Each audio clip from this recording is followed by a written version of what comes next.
ช่วงนี้เห็นพวกเราจำนวนมากนะที่มีพัฒนาการที่ดีจิตใจอยู่กับเนื้อกับตัวได้ดีขึ้น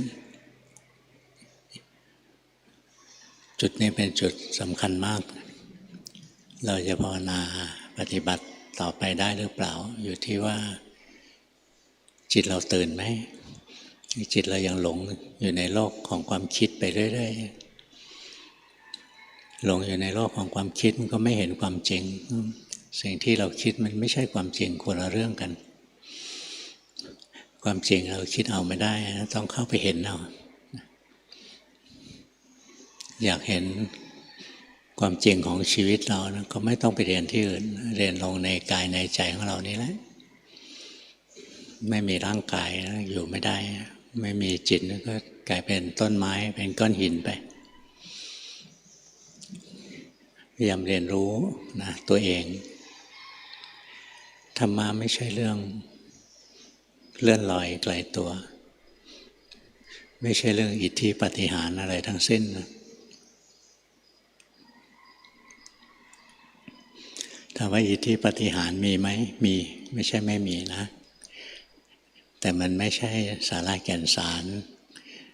ที่ชาวพุทธเราจะต้องให้ความสำคัญมาก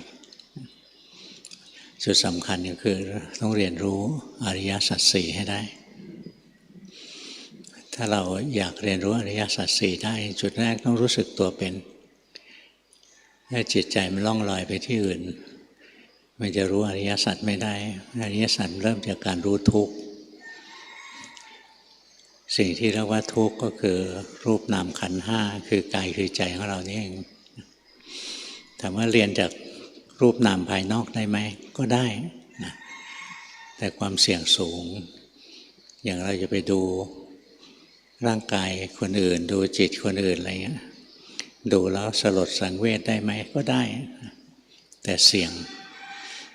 ส่วนใหญ่ถ้าออกไปดูข้างนอกนะกิเลสมันจะแรงบางทีสู้ไม่ไหว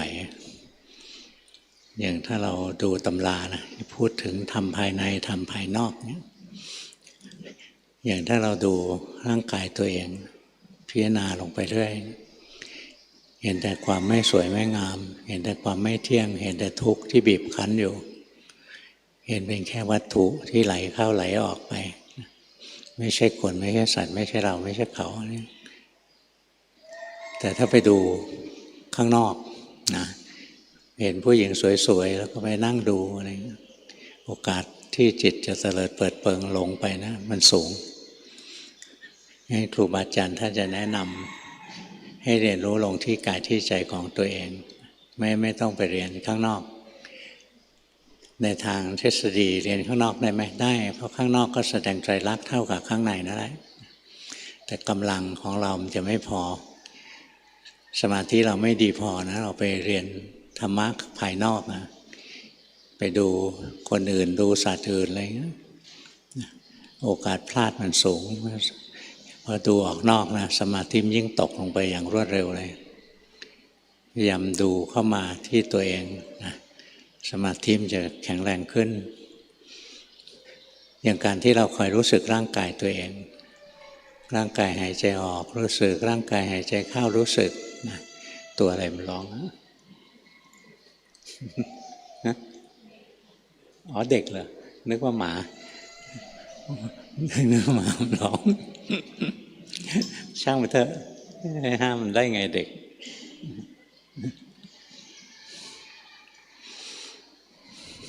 หลวงพ่อเลยไม่ได้ให้เด็กเข้ามาในศาลานะนั่งนานๆเดี๋ยวมันร้องแล้วก็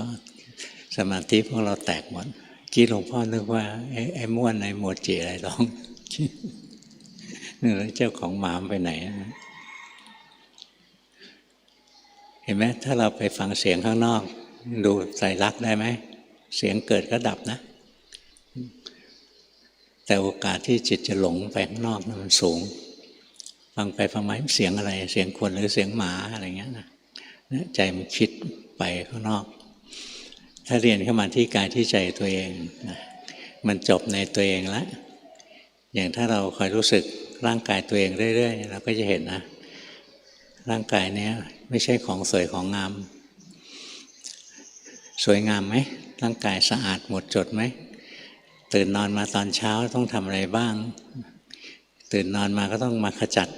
ความสกปรกนะที่หมักหมมมาทั้งคืนอย่างเงี้ย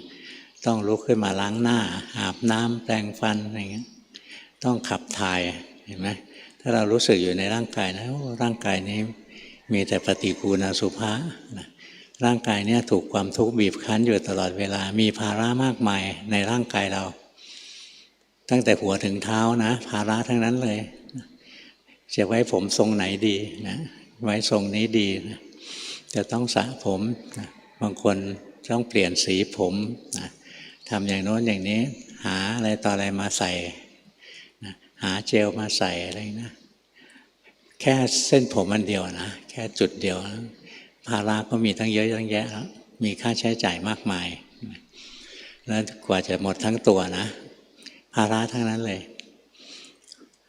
เมื่อก่อนตอนหลวงพ่อยังเป็นโยมนะหลวงพ่อก็พิจารณาลงในร่างกายนะมีแต่ภาระนะตื่นเช้าขึ้นมาก็ต้องพามันไปอาบน้ำพามันไปขับถ่ายนะต้องแต่งตัวให้มันต้องพามันไปขึ้นรถอย่างเงี้ยไปทำงานนะภาระทั้งนั้นเลยในร่างกายเนี้ยดูไปก็เบื่อพอเห็นความจริงแล้วร่างกายไม่ใช่ของพิเศษเลยนะน่าเบื่อแต่พอเห็นความเป็นปฏิกูณอสุภะเห็นอะไรอย่างเงี้ยนะบางทีมันล้างกิเลสไม่ได้จริงนะอย่างเราพิจารณาร่างกายของเราเป็นปฏิกูณอสุภะเราเบื่อร่างกายเนี้ยแต่เราเกิดได้ทิพยจักษุนะเราเห็นเทวดากายของเทวดาไม่น่าเกลียดเหมือนกายของพวกเราอะเพราะงั้นเราไปเป็นเทวดาดีกว่ายังเวียนว่ายตายเกิดนะเพราะงั้นดูปฏิกูลดูอสุภะเนี่ยยังล้างกิเลสไม่ได้จริงข่มราคะได้ชั่วครั้งชั่วคราว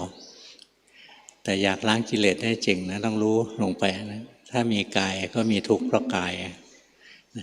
เรียนรู้ลงไปมีจิตก็ทุกข์เพราะจิตค่อยๆสังเกตเอานะมีแต่ของไม่เที่ยงมีแต่ความทุกข์ที่บีบคั้นเป็นแค่วัตถุธาตุมีธาตุไหลเข้ามีธาตุไหลออกนะอย่างเราเป็นร่างกายมนุษย์เนี้ยประกอบด้วยธาตุสี่สร้างขึ้นมาถ้าเป็นกายเทวดากายเทวดาดูสวยดูงามเทวดาดูไม่น่าเกลียดเหมือนพวกเรานะตัวเราแต่ละคนมันจะดูคดงอมีปุ่มมีปมอะไรเยอะแยะเลยเทวดาเนี่ยจะเนียนมากเลย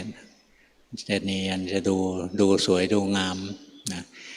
ดูยังไงก็ไม่เห็นสกปรกสักทีสะอาดอยู่งั้นนะถ้าดูไปนานๆเราก็จะเห็นนะเทวดานะเขาไม่ค่อยทุกข์ทางร่างกายแต่เขาก็ยังทุกข์ทางจิตใจอยู่อย่างเทวดาบางทีก็ไปหลงรักนางฟ้าสักองค์เขาไม่เล่นด้วยนะก็เสียใจนะเศร้าใจหรือบางทีก็โมโหนะเทวดาขี้โมโหน่าจะตายเร็วอายุสั้นนี่ส่วนใหญ่เทวดาก็จะสบายดูแล้วเหมือนจิตดีอย่างพวกเราอย่างเงี้ยถ้าเราอยู่ในสภาวะที่สบายมีแต่ความสุขนะเราบอกเราไม่ค่อยโมโหใครเลยแล้วเราบอกเราไม่มีกิเลสที่จริงมันยังไม่มีต้นเหตุไม่มีปัจจัยเกื้อหนุนให้กิเลสเกิดเท่านั้นเองอย่างพวกเทพนั้นก็อยู่กันสบายเพลิดเพลินนะบางพวกก็เพลินกับการขับร้องฟ้อนรำเล่นดนตรีอะไรซึ่งมันไม่มีสาระแก่นสารนะอยู่ไปวันหนึ่งนะร่างกายก็จะเริ่มแปรปรวนอย่างร่างกายในตำราบอกนะหลวงพ่อยังไม่เคยเห็นนะเห็นที่ไรก็สวยๆอะไรอย่างเงี้ยนะยังไม่เห็นตอนเขาโทรม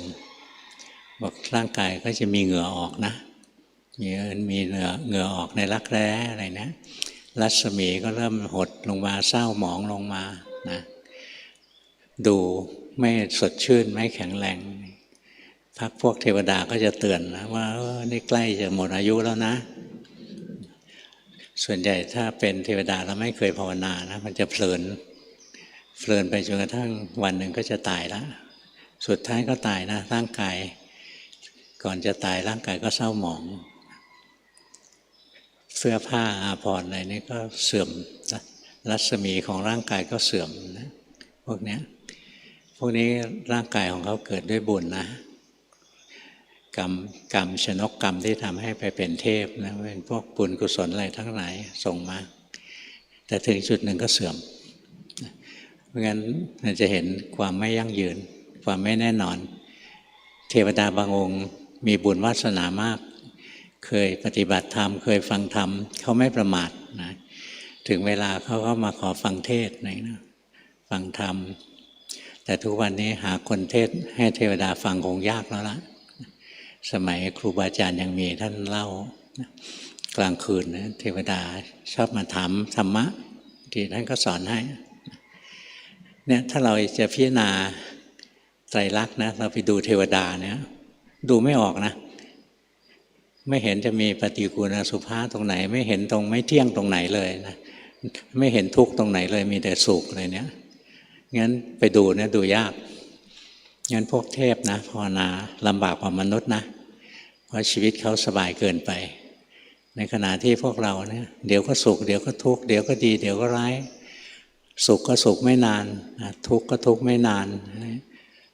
ชีวิตนะเปลี่ยนแปลงตลอดเวลาเลยเพราะฉะนั้นโดยภูมิของมนุษย์เนี่ยที่ชื่อว่ามนุษย์นะผู้มีใจสูงมีใจสูงคือมีใจที่มันเหมาะกับการปฏิบัติธรรมนะเพราะฉะนั้นเราใช้จิตใจมนุษย์นะไปปฏิบัติธรรมถึงจะดีส่วนใหญ่พอคิดถึงการปฏิบัตินะจะไปทำลายจิตใจของมนุษย์ทิ้งจะไปเอาจิตของพรหมบ้างอะไรบ้างนะไปนั่งเพ่งให้มันนิ่งๆอะไรเงี้ยเราทิ้งสิ่งที่ดีที่สุดนะคือความเป็นมนุษย์ของเราเป็นคนธรรมดานี่แหละดีที่สุดนะพอเราไปทำจิตให้ว่างๆนิ่งๆนะไปเป็นพรหมอะไรเงี้ยมันเจริญปัญญายากนะไม่ใช่ติดสุขติดสบายติดสงบงั้นเราเป็นมนุษย์เนี่ยดีที่สุดแล้วละเหมาะที่สุดแล้วล่ะสำหรับการปฏิบัติธรรมเราสังเกตลงมาในชีวิตเรานะเต็มไปด้วยอะไรเต็มไปด้วยปัญหานะเต็มไปด้วยความทุกข์นะตั้งแต่หัวถึงเท้าเรามีแต่ทุกข์มีแต่ภาระนะเส้นผมใช่ไหมหนังศีรษะก็หนังศีรษะไม่สวยลอกถลอกปอกเปิกอะไรเงี้ยต้องหายามาใส่ฮะแก้ไขผู้หญิงบางคนสวยๆนะแต่งตัวก็สวยหน้าตาก็สวยอะไรนะแล้วหัวมีรังแคสวยตรงไหนคนเห็นแล้วก็สยองนะเนี่ยเพราะฉะนั้นเราดูลงในร่างกายนะแนะนำให้ดูร่างกายของตัวเองไปเรื่อยๆแล้วเราจะเห็นในร่างกายเนี้ยไม่สวยไม่งามไม่เที่ยงเป็นทุกข์เป็นอนัตตาไม่เที่ยงก็ดูง่ายๆเช้าขึ้นมานะโสมๆก็แต่งหน้าแต่งตาทาแป้งเขียนคิ้วเขียนปากอะไรเนี่ยแหมดูดีนะพอบ่ายตกบ่ายหน้าตาที่ทาแป้งเอาไว้เริ่มโสมแล้วมันสวยไม่จริงอ่ะสวยหลอกๆประเดี๋ยวเดียวเองเนี่ยเรามีสติอยู่กับร่างกายเรานะเราจะเห็นร่างกายไม่สวยจริงเป็นปฏิกูลเป็นอสุภะไม่สวยไม่งามร่างกายเนี้ยถูกความทุกข์บีบคั้นอยู่ตลอดเวลาหายใจออกแล้วไม่หายใจเข้าก็ทุกข์หายใจเข้าแล้วไม่หายใจออกก็ทุกข์นั่งนานๆก็ทุกข์เดินนานก็ทุกข์นอนนานก็ทุกข์ไหมบางคนบอกนอนมันจะทุกข์อะไรลองไปดูพวกที่นอนติดเตียงเลยมันทุกข์แสนสาหัสเลยนะนอนแล้วตัวเน่าเลยหลังเน่าเลยนะเนี่ยเพราะว่าไม่มีกำลังที่จะเปลี่ยนอิริยาบถนะที่เราเปลี่ยนอิริยาบถหรือเราหายใจออกหายใจเข้าเปลี่ยนไปเรื่อยๆนะเพื่อหนีทุกข์นะงั้นถ้าเรามีสติอยู่ในร่างกายได้รู้ร่างกายนี้เต็มไปด้วยความทุกข์นั่งนานก็ทุกข์เดินนานก็ทุกข์นะหิวก็ทุกข์อิ่มก็ทุกข์นะกระหายน้ำก็ทุกข์นะปวดฉี่แล้วยังไม่ได้ฉี่ก็ทุกข์อีกแล้วเนี่ยมีสติเรียนรู้ลงในกายจะเห็นว่าไม่มีอย่างอื่นนะมีแต่ทุกข์ดูไปเรื่อยๆนะเราเห็นความจริงแล้วเราก็จะไม่หลงเพลิดเพลินหลงงมงายว่าโอ้ร่างกายของเรายังหนุ่มยังสาวยังสวยอะไรเงี้ยเราจะรู้ความจริงทั้งที่ยังหนุ่มยังสาวนี่แหละมันก็มีความทุกข์แอบบีบคั้นอยู่ตลอดเวลาเพียงแต่คนเขลาไม่เคยสังเกตเห็นเท่านั้นเองถ้าเราสังเกตเห็นนะร่างกายของเรา ยังเป็นหนุ่มเป็นสาวก็ทุกข์แบบคนหนุ่มคนสาวนะคนแก่ก็ทุกข์ไปอีกแบบหนึ่งนะพวกเราส่วนใหญ่ยังไม่ได้แก่ยังไม่รู้ว่าความแก่เป็นทุกข์ยังไงนะแต่หลวงพ่อแก่แล้วก็ยังได้เปรียบพวกเรานะเคยเป็นหนุ่มมาก่อนนะเพราะงั้นก็รู้หรอกว่าคนหนุ่มมันทุกข์ยังไงนะแก่แล้วมันทุกข์ยังไงถ้าดูย้อนไปนะไม่มีอะไรเลยมีแต่ทุกข์นะแล้วก็วิ่งแสวงหาความสุขไปเรื่อยๆหายังไงก็หาไม่เจอนะมันหลอกเราแป๊บๆมีความสุขแป๊บเดียวนะเดี๋ยวความทุกข์ก็ตามมาละโดยเฉพาะความทุกข์ที่เกิดเร็วมากคือความทุกข์ทางใจความทุกข์ร่างกายเนี่ยต้องอาศัยการดูยาวๆหน่อยอย่างการนั่งเนี่ยนั่งนานๆหน่อยเราจะเห็นว่ามันทุกข์นะต้องใช้เวลาแต่ทางจิตเนี่ยนะมันจะเห็นง่ายเลยเปลี่ยนแปลงตลอดเวลาเดี๋ยวก็สบายใจเดี๋ยวก็เศร้าใจเดี๋ยวก็กลุ้มใจนะเพราะฉะนั้นเราเรียนรู้อยู่ที่กายอยู่ที่ใจนะนี่เห็นอะไรจะเห็นทุกข์การที่เราเห็นทุกข์นั้นเรียกว่าเราได้ทำกิจข้อที่หนึ่งของอริยสัจแล้วกิจข้อแรกของอริยสัจก็คือทุกข์ให้รู้นะทุกข์ให้รู้นะไม่ใช่ทุกข์ให้ละไม่ใช่ทุกข์ให้หนีทุกข์ให้รู้อะไรเป็นทุกข์ทุกข์มันอยู่ที่ไหนทุกข์อยู่ที่กายรู้สึกอยู่ที่กายไปแล้วเห็นความจริงคือเห็นทุกข์ทุกข์อยู่ที่จิตนะมีสติอ่านจิตใจตัวเองไปแล้วก็จะเห็นทุกข์นะอย่างเวลาเราอยากได้อะไรสักอย่างนะอย่างสมมติว่าอยากได้มือถือใหม่อะไรเงี้ยนะเห็นเพื่อนเขาไปซื้อรุ่นใหม่มาเราอยากได้ตรงที่อยากได้เนี่ยทุกข์เรียบร้อยแล้วนะแต่เราเป็นคนมีเงินเยอะเราก็รีบไปซื้อมาเนี่ยเรารู้สึกว่าไม่เห็นทุกข์เท่าไหร่เลยนะแต่ตอนที่ไปซื้อก็นั่งลุ้นอีกแล้วรุ่นที่เราต้องการเนี่ยจะมีขายหรือเปล่าหรือยังไม่ส่งเข้ามาอะไรเงี้ย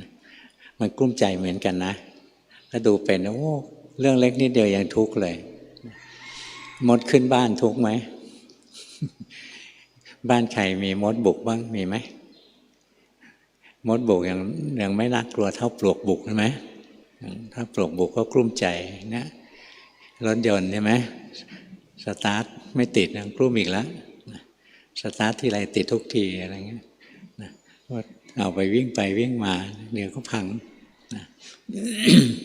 เนี่ยทุกสิ่งทุกอย่างนะที่เป็นของเราที่เป็นตัวเราที่เป็นของเรานะ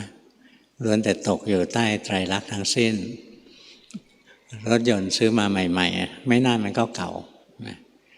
ตอนออกใหม่ๆนะขี่แล้วรู้สึกเท่มากเลยนะไปไหนคนก็มองโอ้รถสวยรถมาใหม่ใช้ไปหลายๆปีน่าเกลียดแล้วไม่น่าสนใจแล้วนะในโลกสิ่งที่เป็นตัวเราเป็นของเรานะเป็นของไม่ยั่งยืนอะไรไม่น่ายึดถือสิ่งที่เป็นตัวเราก็คือร่างกายของเราจิตใจของเราเราคิดว่าเป็นตัวเราภาวนาแล้วรู้เลยสิ่งที่เรียกว่าตัวเรานะเกิดจากการหมายรู้ผิดเกิดจากการคิดผิดเกิดจากการเชื่อผิดว่ามีเรานะถ้าหมายรู้ถูกก็เห็นไตรลักษณ์ในกายในใจเรื่อยๆเวลาคิดเราก็คิดว่ามันเป็นไตรลักษณ์นะต่อไปความเห็นมันก็ถูกร่างกายจิตใจนี้ล้วนแต่ไม่เที่ยงเป็นทุกข์เป็นอนัตตาไม่น่ายึดถือเนี่ยเห็นอย่างนี้ไอ้ของเราก็เหมือนกันนะของเรา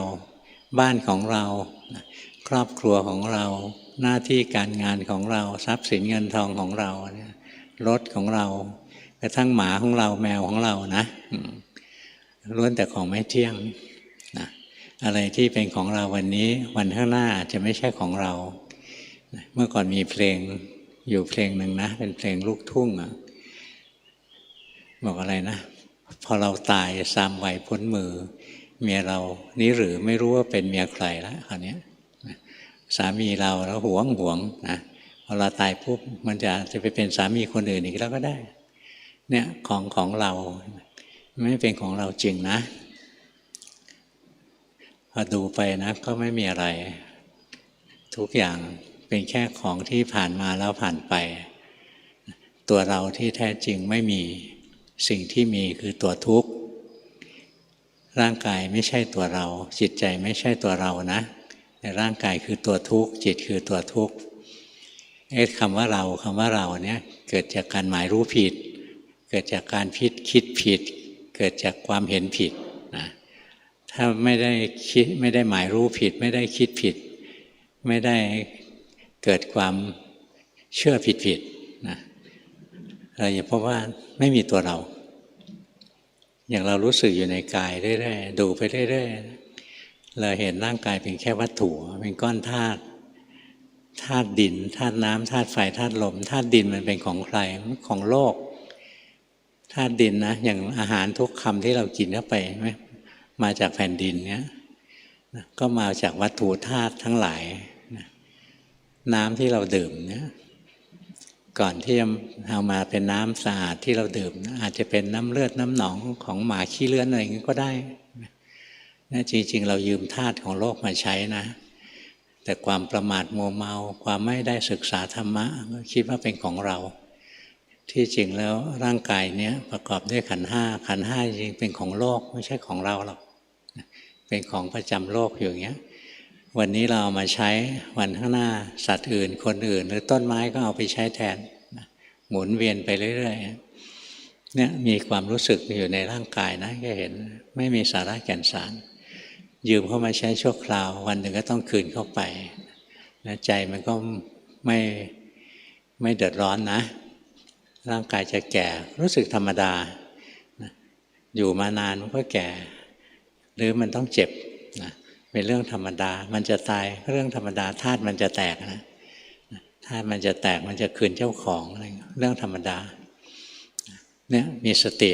รู้สึกร่างกายเรื่อยๆนะจะเห็นร่างกายเนี้ยไม่เที่ยงเป็นทุกข์เป็นอนัตตานะลำพังเห็นร่างกายเป็นปฏิกูลอสุภะอันนี้จะข่มราคะได้ข่มได้ชั่วคราวนะแต่ถ้าเราเห็นร่างกายไม่เที่ยงเป็นทุกข์เป็นอนัตตานะวันหนึ่งเราก็ขจัดราคะได้เด็ดขาดแล้วก็หมดความรักใคร่ยึดถือในร่างกายนี้หรือเราดูจิตดูใจของเราไปเรื่อยๆนะวันหนึ่งเราก็จะรู้เลยโอ้จิตใจนะเดี๋ยวก็กระทบอารมณ์ที่พอใจเดี๋ยวก็กระทบอารมณ์ที่ไม่พอใจเราเลือกไม่ได้อะมีตาจะต้องเลือกอารมณ์ที่สวยงามอย่างเดียวเหรอที่เห็นมันก็ไม่ใช่นะเลือกไม่ได้มีหูจะได้ยินแต่เสียงที่ดีเหรอก็ไม่ใช่ใช่ไหมมีจมูกจะได้เฉพาะกลิ่นหอมเหรอมันก็ไม่ใช่เนี่ยเรามีสติอยู่นะเรื่อยๆพอตาหูจมูกลิ้นกายใจกระทบอารมณ์นะกระทบอารมณ์ที่มันถูกอกถูกใจจิตใจเรามีความสุขนะกระทบอารมณ์ที่ไม่พอใจจิตใจมีความทุกข์เห็นไหมความสุขความทุกข์นั้นเรากำหนดไม่ได้นะมันมาจากปัจจัยปรุงแต่งทั้งหลายอย่างกระทบอารมณ์ที่ไม่ดีจิตใจเกิดไม่ชอบเกิดโทสะจิตใจก็เศร้าหมองมีความทุกข์กระทบอารมณ์ที่ดีนะรู้สึกมีความสุขแล้วก็ราคาก็แทรกนะพอมีความสุขก็เผลอเพลินไปเรื่อยๆอันนี้ก็ยังไม่ดีนะยังไม่ดีหลงเวลามีความทุกข์ภาวนาง่ายกว่ามีความสุขนะเวลาชีวิตเรามีความทุกข์เราจะขยันภาวนาดูใหญ่เลยแต่ก็ภาวนาส่วนใหญ่ก็ภาวนาผิดไปพยายามดูให้หายทุกข์แทนที่จะดูเพื่อรู้ทุกข์นะว่าทุกข์ไม่อยู่ในอำนาจบังคับนะก็พยายามดูให้หายทุกข์เพราะนั้นยังดูผิดอยู่นะเนี่ยเฝ้ารู้ลงไปนะรู้ลงไปไม่ยากหรอกอย่าใจลอยคอยรู้สึกร่างกายรู้สึกจิตใจไปแล้ววันหนึ่งมันก็จะเห็นไตรลักษณ์พอเห็นตามความเป็นจริงก็จะเบื่อหน่ายคลายความยึดถือสุดท้ายจิตมันก็ปล่อยวางมันวางร่างกายก่อนนะแล้วมันวางจิตทีหลังวางร่างกายนะเพราะว่าร่างกายนะมันดูง่ายว่าเป็นตัวทุกข์จิตนะมันดูยากนะว่าจิตคือตัวทุกข์โดยเฉพาะจิตที่ทรงฌานนะจิตทรงฌานแหมมีความสุขอยู่ได้หลายวันหลายเดือนหลายปีถ้าเป็นพรหมไปก็อยู่กันหลายกับมีแต่ความสุขดูยากนะว่ามันเป็นตัวทุกข์แต่อย่างใจมนุษย์เราว่องแวกใช่ไหมเดี๋ยวดีเดี๋ยวร้ายเดี๋ยวสุขเดี๋ยวทุกข์เนี่ย พวกนี้ดูง่ายนะว่ามันไม่เที่ยงดูง่ายว่ามันถูกบีบคั้นความสุขเกิดขึ้นจิตใจที่มีความสุขเกิดขึ้นไม่นานก็ถูกบีบคั้นให้แตกสลายนะเนี่ยเฝ้ารู้ลงไปมันเป็นมนุษย์ดีที่สุดแล้วนะจิตใจเราเปลี่ยนแปลงตลอดเวลามันเดินปัญญาง่ายไปเป็นพรหมโอ้ว่างอยู่งั้นนะทีหนึ่งหลายๆกับนะพระพุทธเจ้าตรัสรู้ไปตั้งหลายองค์แล้วนี่ยังไม่ได้รู้เรื่องอะไรเลยนะก็ยังสบายเผลอเพลินอยู่งั้นเราตอนนี้เราเป็นมนุษย์เรามีทรัพยากรที่ดีสำหรับการปฏิบัติแล้วการปฏิบัตินะเริ่มต้นจากการรู้ทุกข์คือรู้กายรู้ใจตัวเองนะเพราะงั้นเรามีกายเราก็คอยรู้สึกไว้อย่าลืมมันมีจิตใจก็คอยอ่านมันไปเรื่อยจิตใจนี้เดี๋ยวสุขเดี๋ยวทุกข์กระทบอารมณ์ที่ดีมันก็พอใจกระทบอารมณ์ไม่ดีมันก็ไม่พอใจอะไรนะพอใจขึ้นมาก็มีความสุขนะไม่พอใจขึ้นมาใจก็มีความทุกข์นะทีแรกเห็นอย่างนี้นะต่อไปจะเห็นละเอียดขึ้นไปอีกเราจะเห็นว่าจิตที่มีความสุขนะก็ถูกบีบคั้นนะเป็นภาระอีกแล้วจิตที่มีความสุขอ่ะตอนแรกมันเห็นว่าจิตที่มีความทุกข์มันไม่ดี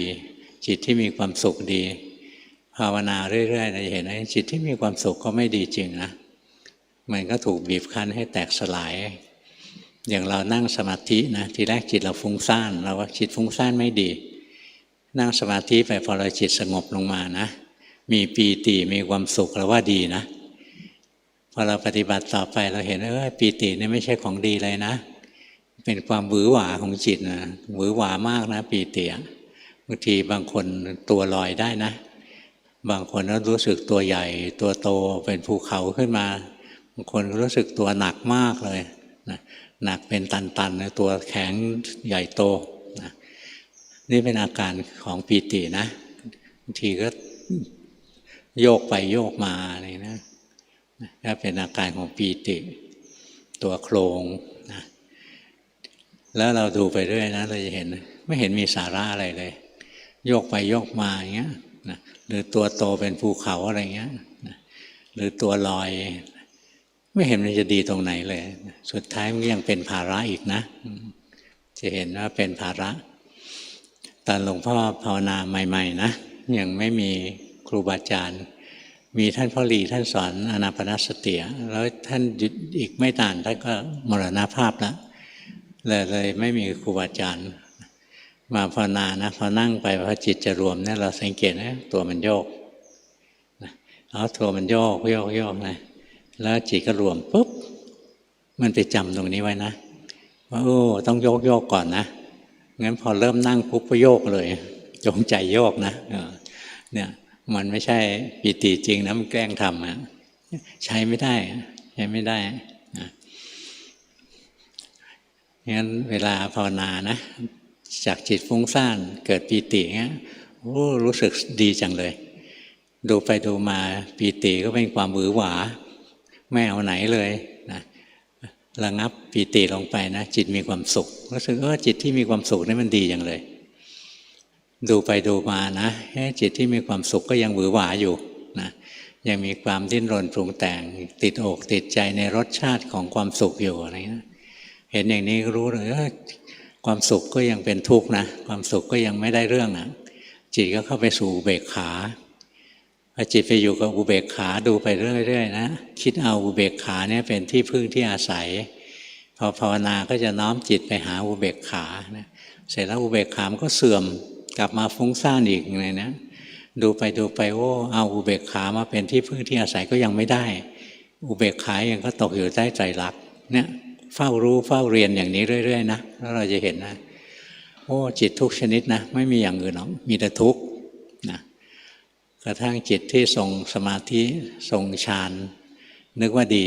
นะถ้าภาวนาละเอียดถึงขั้นจริงๆนะจิตที่เข้าฌานยังทุกข์อีกนะยังมีความทุกข์บีบคั้นอยู่นะ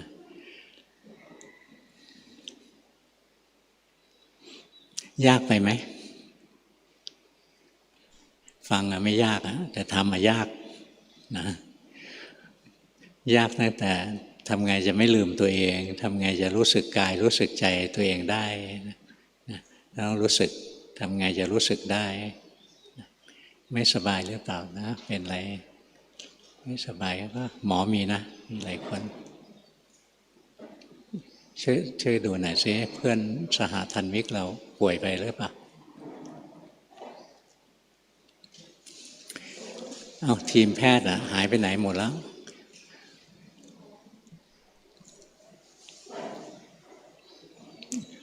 ดูแลซึ่งกันและกันนะเพื่อนชาวพุทธด้วยกัน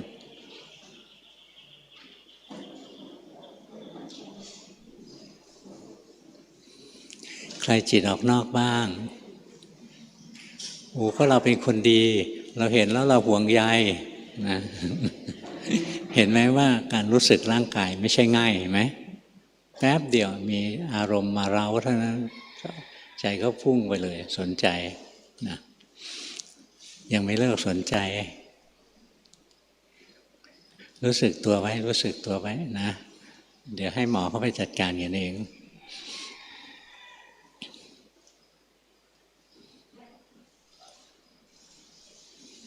อย่างเมื่อกี้ใจเรารู้สึกตื่นตัวรู้สึกไหมเกิดอะไรขึ้นใจมันตื่นเนี่ยถ้าเรามีสติรู้ว่าใจมันตื่นตัวขึ้นมาแล้วคอยรู้คอยเห็นคอยดูไปเอาฟังเทศต่อ เห็นไหมความเจ็บไข้ไม่เป็นไรนะหมอก็ดูอยู่แล้ว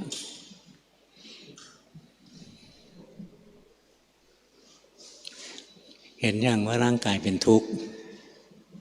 พอเราเห็นคนอื่นทุกข์ร่างกายไม่สบายอะไรเกิดขึ้นหลงเห็นไหมครูบาอาจารย์ถึงบอกให้ดูตัวเองเราไปดูคนอื่นนะเราเห็นทุกข์เหมือนกันนะแต่เสร็จแล้วเราจะหลงง่ายๆเลยนะเพราะฉะนั้นพยายามรู้สึกอยู่ที่ตัวเองนะร่างกายเคลื่อนไหวรู้สึกจิตใจเคลื่อนไหวรู้สึกไปต่อไปจิตใจเราก็จะเข้าถึงความจริงเรียกว่าเรารู้ทุกข์กายนี้คือตัวทุกข์จิตนี้คือตัวทุกข์ทุกข์เพราะอะไรทุกข์เพราะไม่เที่ยงทุกข์เพราะถูกบีบคั้นทุกข์เพราะไม่อยู่ในอำนาจบังคับบัญชานะพอเห็นตามความเป็นจริงมันก็น่าเบื่อนะใจมันจะเบื่อหน่ายคลายความยึดถือไปพอใจมันไม่ยึดถือร่างกายต่อไปไม่ว่าร่างกายจะเกิดอะไรขึ้นนะใจมันจะไม่ทุกข์นะแล้วถ้าเราภาวนาจนถึงขั้นที่จิตมันไม่ยึดจิตได้ต่อไปแม้ว่าเราจะกระทบอารมณ์ชนิดใดก็ตามนะอย่างอกุศลให้ผลมาเราเดินอยู่นะถูกคนอันธพาลวิ่งมาตีหัวเราอย่างเงี้ยร่างกายทุกข์นะแต่ใจมันจะไม่ทุกข์นะใจโอ้นี่มีวิบากกรรมให้ผลนะอยู่ดีๆโดนตีหัวแต่ถามว่าอยู่ดีๆจะโดนตีหัวไม่มันต้องมีวิบากให้ผลมาเนี่ยร่างกายเจ็บได้นะแต่ใจจะไม่ทุกข์นะงั้นฝึกนะแล้วสิ่งที่เราจะได้มาก็คือความไม่ทุกข์ที่เราไม่ทุกข์เพราะเราไม่ยึดที่เราไม่ยึดเพราะเราสิ้นความอยากนะสิ้นความอยากเพราะเราเห็นความจริงสุขก็ไม่เที่ยงทุกข์ก็ไม่เที่ยงเราเฝ้ารู้ความจริงเรื่อยๆนะอย่างคนในโลกมันไม่เห็นความจริงตาเห็นรูปมันก็อยากได้รูปสวยหูได้ยินเสียงก็อยากได้ยินเสียงที่ดีอะไรเนี่ยจะอยากได้อารมณ์ที่ดีพอได้อารมณ์ที่ดีมันก็หลงเพลินหลงเพลินพอได้อารมณ์ที่ไม่ถูกใจโทสะก็ขึ้นใจก็แกว่งขึ้นแกว่งลงตลอดวันตาเห็นรูปจิตก็แกว่งหูได้ยินเสียงจิตก็แกว่งใจไปคิดเรื่องโน้นเรื่องนี้จิตก็แกว่งแกว่งขึ้นแกว่งลงสุขบ้างทุกข์บ้างดีบ้างร้ายบ้างเนี่ยสังเกตเรื่อยๆนะแล้ววันหนึ่งเราจะเข้าใจแล้วร่างกายนี้คือทุกข์จิตนี้คือทุกข์ขันธ์ห้านี้คือตัวทุกข์เนี่ยงานที่พวกเราจะทำนะงานรู้ทุกข์รู้ทุกข์แล้วอะไรจะเกิดขึ้นในหลักของอริยสัจสี่ข้อนะทุกข์สมุทัยนิโรธมรรคทุกข์คือขันธ์ห้าร่างกายจิตใจของเรานี่เองนะหน้าที่ต่อทุกข์คือรู้มันอย่างที่มันเป็นตัณหาคือตัวสมุทัยความอยากอะไรอยากไม่ทุกข์อยากมีแต่ความสุขนะส่วนใหญ่ก็อยากอย่างนั้นแหละ อยากได้ความสุขมาอยากให้ความสุขคงอยู่อยากให้ความทุกข์หมดไปเนี่ยพอเราไม่เห็นความจริงของร่างกายของจิตใจนะมันจะเกิดความอยากอย่างเราไม่เห็นความจริงว่าร่างกายนี้ไม่เที่ยงเป็นทุกข์เป็นอนัตตามันก็อยากให้เที่ยงอยากให้มีแต่ความสุขอยากบังคับให้ได้นะเราไม่เห็นว่าจิตใจนี้ไม่เที่ยงเป็นทุกข์เป็นอนัตตาเราก็อยากให้จิตมีความสุขตลอดกาลสงบตลอดกาลดีตลอดกาลแม้ความอยากคือตัวสมุทัยเนี่ยรากของมันจริงๆคือไม่รู้ทุกข์นะถ้ารู้ทุกข์เมื่อไหร่ก็จะละความอยากได้เมื่อนั้นนะรู้ความจริงของกายก็จะหมดความอยากเกี่ยวกับกายรู้ความจริงของจิตก็จะหมดความอยากเกี่ยวกับจิตใจนะเนี่ยเพราะงั้นเมื่อไหร่รู้ทุกข์เมื่อนั้นละสมุทัยแล้วทันทีที่สิ้นอยากนิโรธคือนิพพานจะปรากฏขึ้นต่อหน้าต่อตาเราเลยไม่มีการส่งจิตไปเข้านิพพานใดๆทั้งสิ้นนะนิพพานไม่ใช่เมืองแก้วเมืองฟ้าเมืองสวรรค์อะไรทั้งสิ้นนิพพานคือสภาวะที่สิ้นตัณหาสิ้นอยากพอสิ้นอยากจิตเราก็เข้าถึงสันตินะเข้าถึงความสงบมีความสุขอย่างยิ่งนะนั้นนิพพานคือตัวความสงบนะนิพพานคือตัวสันตินิพพานไม่ใช่เมืองฟ้าเมืองสวรรค์เมืองแก้วอะไรทั้งสิ้นอันนั้นเอาไว้หลอกให้คนขยันภาวนาเดี๋ยววันหนึ่งก็เข้าใจนิพพานก็จะไม่ไปยึดเมืองแก้วอะไรทั้งสิ้นถ้ายังมีเมืองแก้วอยู่มันก็ยังมีทุกข์อีกนะเพราะงั้นถ้าเราเรียนรู้ทุกข์นะรู้กายรู้ใจรู้กายรู้ใจตัวเองเรื่อยๆไปนะพอมันเข้าใจความจริงของร่างกายมันก็จะหมดความอยากนะความอยากที่ให้ร่างกายเที่ยงอยากให้ร่างกายมีแต่ความสุขอยากจะควบคุมบังคับร่างกายได้นะหมดความอยากในจิตใจนะหมดความอยากให้จิตมีแต่ความสุขนะอยากให้จิตมันเที่ยงอยู่งั้นนะอยากควบคุมบังคับจิตให้ได้ตลอดกาลเนี่ยความอยากมันเกิดจากเราไม่เห็นความจริงของทุกข์คือไม่เห็นความจริงของกายของใจนะนี่ถ้าเราเห็นความจริงของร่างกายจิตใจแล้วเนี่ยความอยากจะไม่เกิดขึ้นนะเราไม่ต้องละตัณหาเลยตัณหาจะถูกละโดยอัตโนมัติมันละโดยที่มันไม่เกิดขึ้นนะมันไม่มีตัณหาจะมาเกิดใหม่แล้วถ้าเรารู้ทุกข์แจ่มแจ้งแล้วเมื่อจิตสิ้นตัณหานะจิตก็เข้าถึงความสงบสุขที่แท้จริงนั่นคือนิโรธนะนิโรธนั้นเราไม่ได้สร้างขึ้นมาไม่ใช่เมืองฟ้าเมืองสวรรค์นะนิโรธนั้นหน้าที่ต่อนิโรธนะคือการเข้าไปเห็นแจ้งเข้าไปรู้จักมันเข้าไปประจักษ์มันนะเรียกสัจฉิกิริยาสัจฉิกิริยากิจเข้าไปเห็นมันนะงั้นเราไม่ได้เป็นเจ้าของนิพพานเราไม่ได้สร้างนิพพานขึ้นมาเราเพียงแต่ว่าสิ้นตัณหาจิตที่สิ้นตัณหาก็มีคุณสมบัติไปเห็นสภาวะที่สงบสันตินะคือพระนิพพานในขณะนั้นแหละที่เราเห็นนิพพานครั้งแรกนะขณะนั้นอริยมรรคเกิดขึ้นเรียบร้อยแล้วนะเพราะฉะนั้นการที่รู้ทุกข์ละสมุทัยแจ้งนิโรธเจริญมรรคเนี่ยเกิดขึ้นในขณะจิตเดียวเท่านั้นเองนะรู้แจ้งในขณะจิตแป๊บเดียวรู้ทุกข์เมื่อไหร่ละสมุทัยเมื่อนั้นละสมุทัยเมื่อไหร่แจ้งนิโรธเมื่อนั้นแจ้งนิโรธเมื่อไหร่นะเกิดอริยมรรคเมื่อนั้น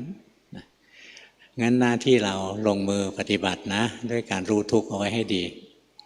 เรียนรู้ทุกข์ไปรู้กายรู้ใจรู้กายรู้ใจไปหรือการทำวิปัสสนากรรมฐานนั่นเองนะ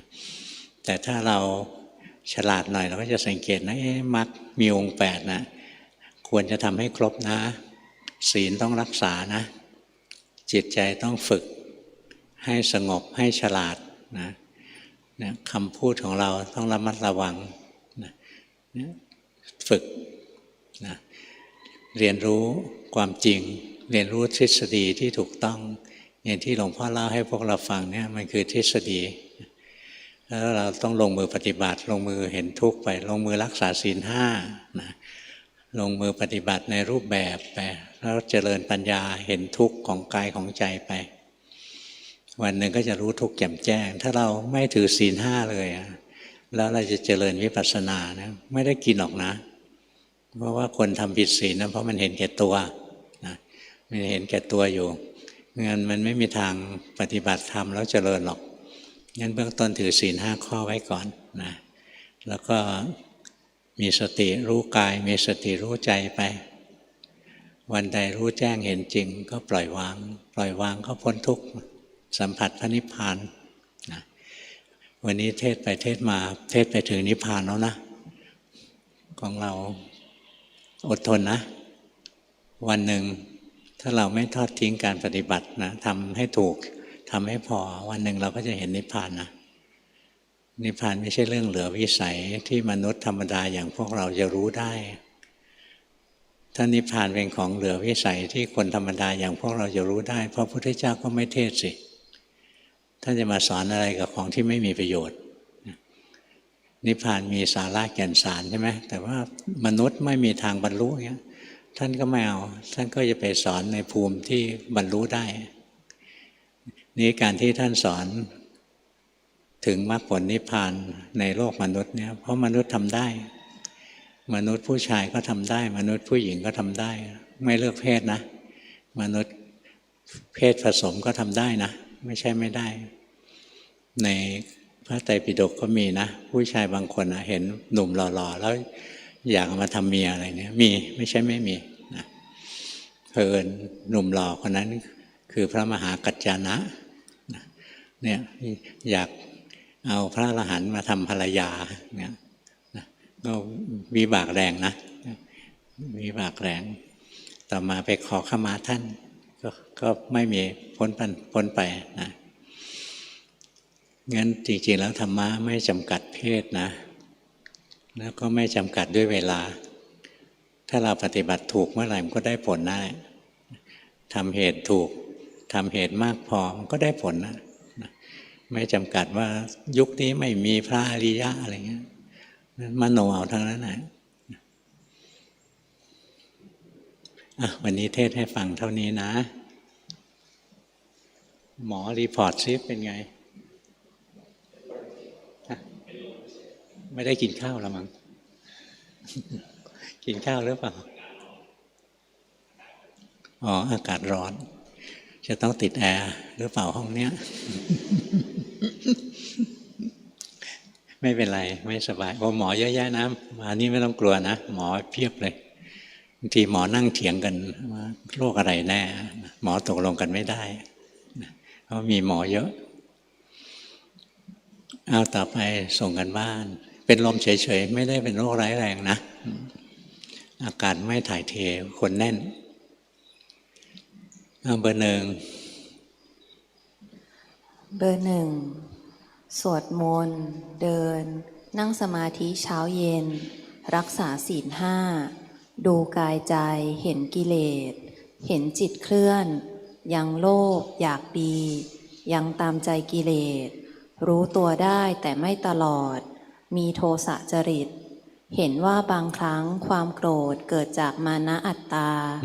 ใช้เจริญเมตตาช่วยดูกายเป็นส่วนๆสลับกับทั้งตัวชอบดูกระดูกบางครั้งเห็นกายไม่ใช่เราเริ่มเห็นว่ามีเกิดและดับชอบยิ้มขึ้นเองตอนปฏิบัติขอคำแนะนำครับไปทำอีกนะทำไปเรื่อยๆนะมันก็ค่อยรู้แจ้งเห็นจริงเป็นลำดับไปแล้วพอรู้ถูกต้องแล้วมันก็ละวางไปนะ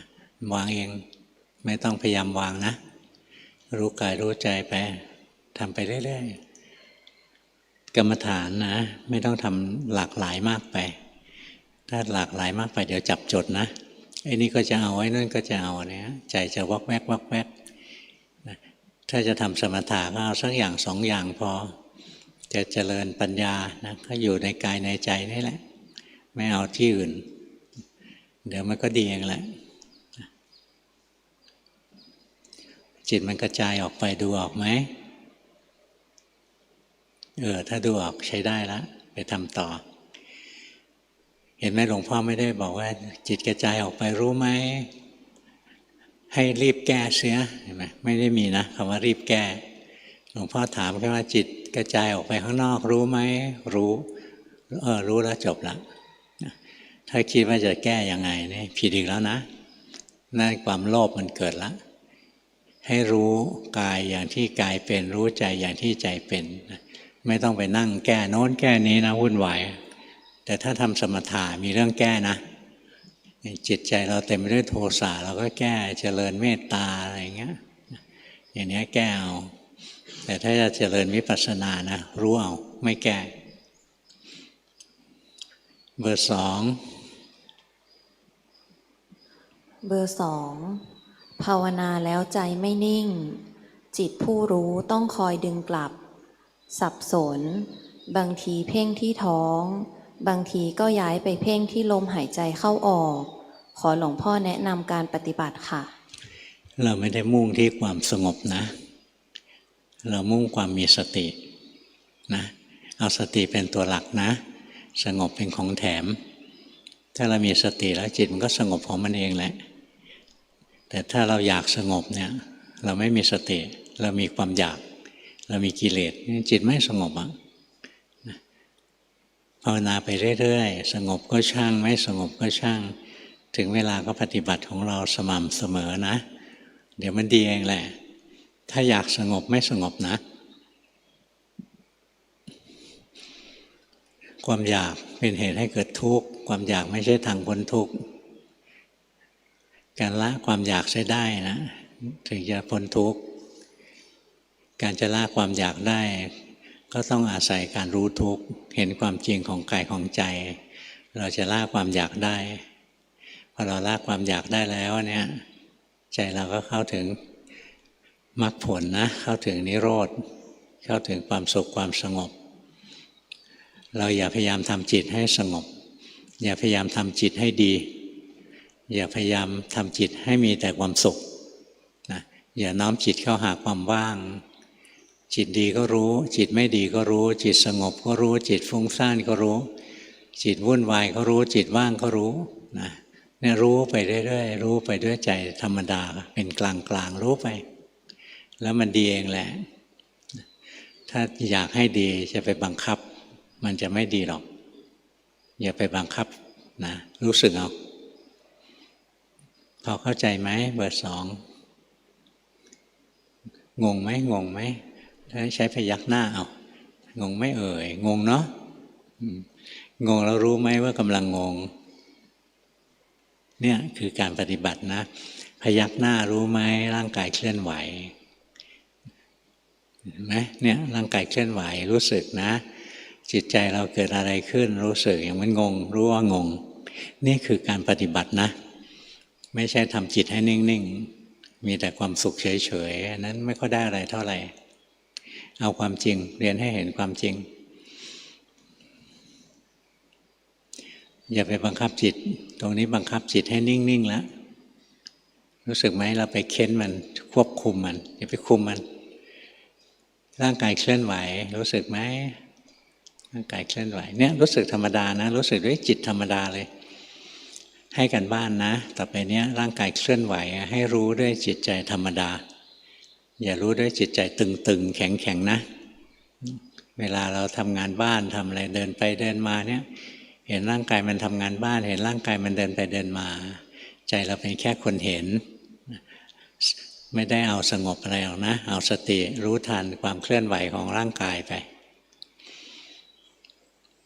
เบอร์สามไม่ต้องทุกข์เยอะรอนานกลุ้มเบอร์สามในรูปแบบนั่งดูจิตทุกเช้าระหว่างวันพยายามดูว่าทุกข์เป็นอย่างไรเกิดตอนไหนเห็นโทสะเกิดกลางอกพุ่งขึ้นหัวเห็นแค่ความดันพุ่งขึ้นหัวบ้างเห็นราคะผลักดันให้เกิดการดิ้นรนอยากทำแต่ก็ยังหลงเกือบทั้งวันต้องเริ่มใหม่ทุกเช้ามีโลภะอยากได้ผลเร็วขึ้นผลักดันให้ฟุ้งซ่านแต่ก็พยายามรู้ทันว่าต้องทำเหตุก่อนต้องแก้ไขอะไรไหมครับไม่ต้องนะทำไปที่ทำอยู่ใช้ได้นะแล้วที่ถูกมากๆเลยก็คือทุกเช้าเริ่มต้นนับหนึ่งใหม่อันนั้นถูกนะถ้าคิดว่าเมื่อวานภาวนาถึงตอนนี้จิตเข้าฌานที่สี่แล้วตื่นเช้ามาจะต้องเข้าอารูปอะไรเงี้ยนะไปแล้วเตลิดแล้วเริ่มต้นนับหนึ่งทุกวันเลยนะแล้วถ้าจะให้ดีก็คือนับหนึ่งทุกคราวที่รู้สึกตัว ไม่มีอะไรมากพอรู้สึกตัวขึ้นมาตาหูจมูกลิ้นกายใจกระทบอารมณ์มีความเปลี่ยนแปลงในกายในใจคอยรู้สึกไปนะนับหนึ่งทุกวันนับหนึ่งทุกเวลาไม่ต้องนับสองนับสามหรอก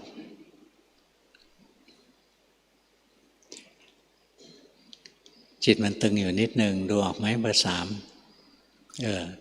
ไม่เป็นไรรู้เฉยๆไม่ต้องแก้เบอร์หนึ่งก็น้อมจิตให้นิ่งแล้วรู้สึกไหมอย่าไปทำจิตสงบก็รู้ฟุ้งซ่านก็รู้ยกเว้นทำสมถะนะทำสมถะจิตไม่สงบทำให้สงบจิตไม่สุขทำให้สุขจิตไม่ดีทำให้ดีไปวิปัสสนารู้อย่างที่มันเป็นเบอร์สี่เบอร์สี่ปฏิบัติในรูปแบบและในชีวิตประจำวันคอยรู้ทันจิตตนเองรู้สึกจิตใจสงบตั้งมั่นสติไวขึ้นเห็นกิเลสชัดเจนขึ้น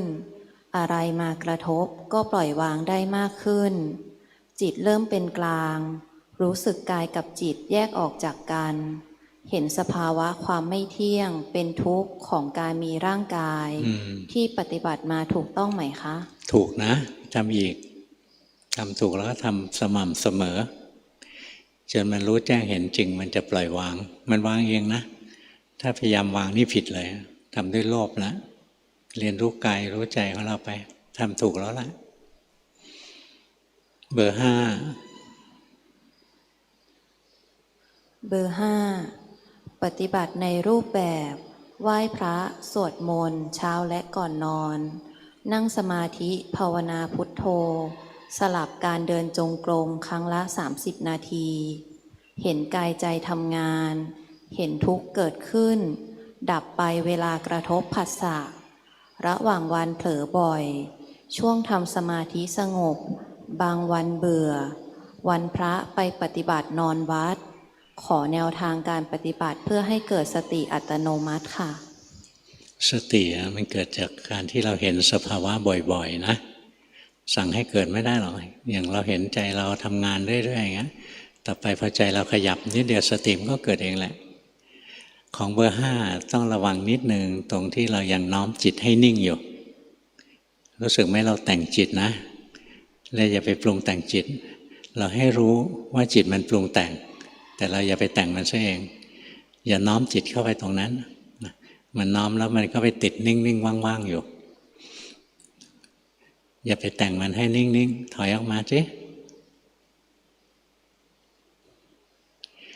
อยู่ตรงนี้นะแล้วเรียนรู้กายรู้ใจของเราไปอยู่ตรงนั้นแล้วสบายไปเบอร์หก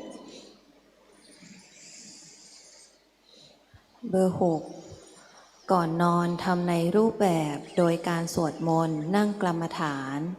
ระหว่างวันภาวนารู้สึกตัวที่ฝ่าเท้าขยับมือสลับกับพุทโธตามลมหายใจมีหลงยาวบ้างสั้นบ้างเมื่อถูกกระทบ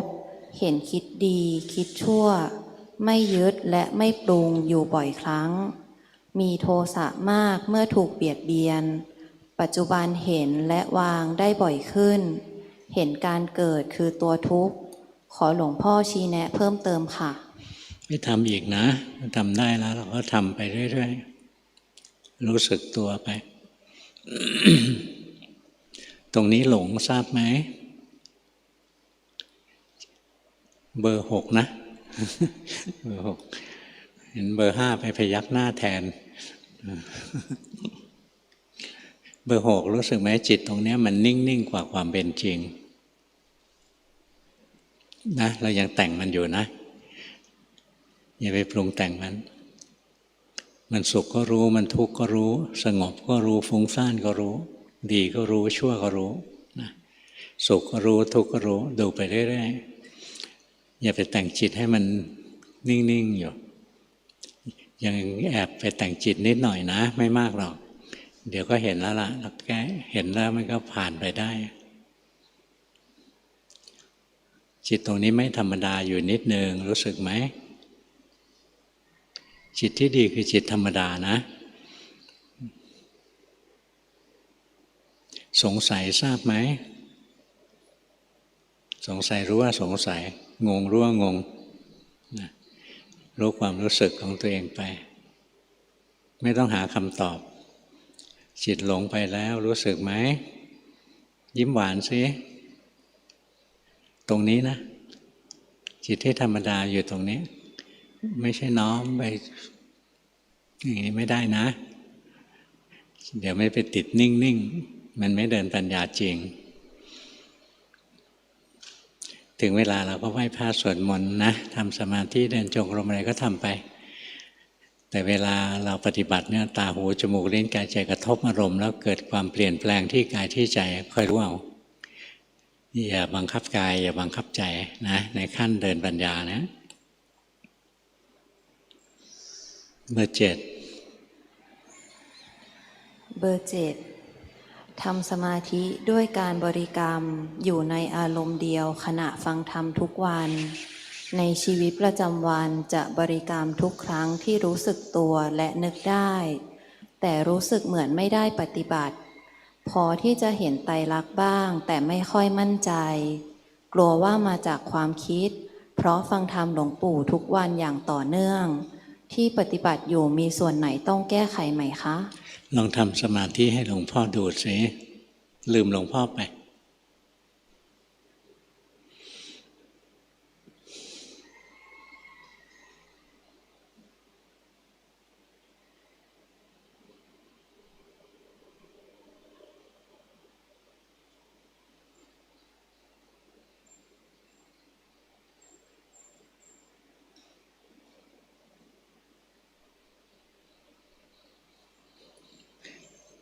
ใช้ได้นะ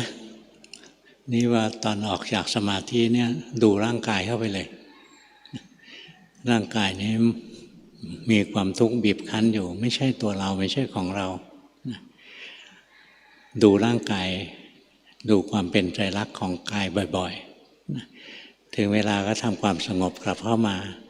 ออกจากความสงบนะดูร่างกายเป็นไตรลักษณ์ไว้เดี๋ยวจิตมันจะได้พัฒนาไปเบอร์ 8เบอร์ 8ดูจิตไม่ได้จะดูกายดูเหมือนถุงมีลมเข้าออกตามพุทโธช่วงหลังพอเริ่มดูกายจิตไม่ยอมดูจะออกไปคิดออกไปทำเหมือนฝันบางทีหมดแรงไปจับพุทโธพุทโธเป็นก้อนเดียวนิ่งๆชีวิตประจำวันไม่ค่อยได้ตั้งใจดูบางทีมีความสุขขึ้นมาในใจบางทีกระทบอะไรนิดเดียวก็ขัดใจมากชอบนึกขึ้นมาบ่อยๆว่าชีวิตมีแต่การจากพลัดพรากจิตแปรบแล้วเศร้าขอคำแนะนำครับ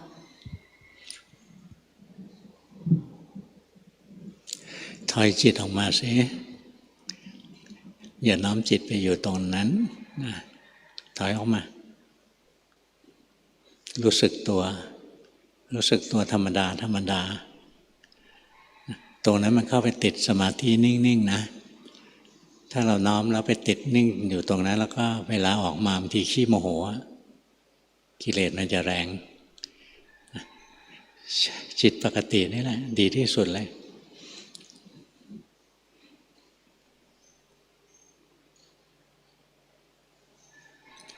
เนี่ยมันเริ่มไหลเข้าไปแล้ว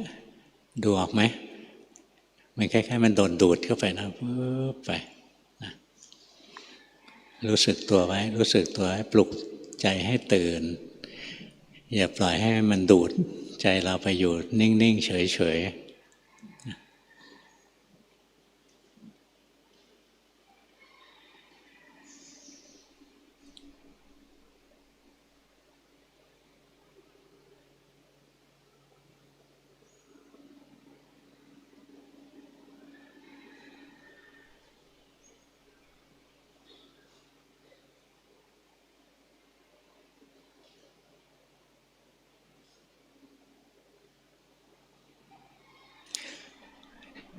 มองออกไหมเราทำสมาธิเข้าไปแล้วตรงเนี้ยจิตมันแกว่งข้างในนะถ้าเห็นมันแกว่งถือว่าเรายังมีสติอยู่นะถ้าถูกมันดูดไปแป๊กนิ่งเฉยๆอันนั้นไม่ดีเลยนะเพราะฉะนั้นทำสมาธิก็ต้องประกอบด้วยสตินะ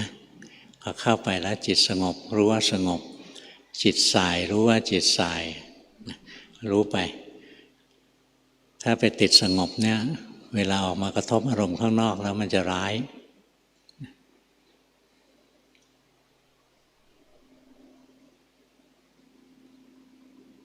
ชอบนั่งสมาธิไม่เป็นไรนะแต่นั่งแล้วมีสตินะนั่งลงไปแล้วจิตเคลิ้มรู้ว่าเคลิ้มจิตสายรู้ว่าสายนั่งแล้วจิตถูกดูดไปรู้ว่าจิตถูกดูดไปนะมีสติคอยรู้เท่าทันจิตตนเองเลยแล้วเวลาออกมาอยู่ข้างนอกเนี่ยรู้สึกร่างกายไว้ด้วยเบอร์หนึ่งจิตฟุ้งซ่านรู้ไหมพอเรียกเบอร์หนึ่งเท่านั้นเบอร์อื่นๆแข็งเลยนะเบอร์เจ็ดตรงนี้ยังบังคับอยู่รู้ไหมอย่าไปบังคับมันรู้มันอย่างที่มันเป็นเบอร์สามจิตออกนอกรู้ไหมเนี่ยรู้อย่างนี้เรื่อยๆนะอ่านจิตใจตนเองไปทีละช็อตทีละช็อตอ่านไปเรื่อยๆช่วงไหนดูจิตใจไม่ออกก็รู้สึกร่างกายไปเห็นร่างกายหายใจร่างกายเคลื่อนไหวร่างกายหยุดนิ่งเลยรู้สึกไปเรื่อยๆดีกว่าปล่อยให้มันหลงคิดโน้นคิดนี่ไปเสียเวลาวันนี้เทศให้ฟังเท่านี้นะที่จริงวันนี้หลวงพ่อเป็นไข้นะไม่เป็นไม่ป่วยไม่อาพาธมานานแล้วเมื่อวานหมอมาฉีดวัคซีนวันนี้ไข้ขึ้นเลยเชิญกลับบ้าน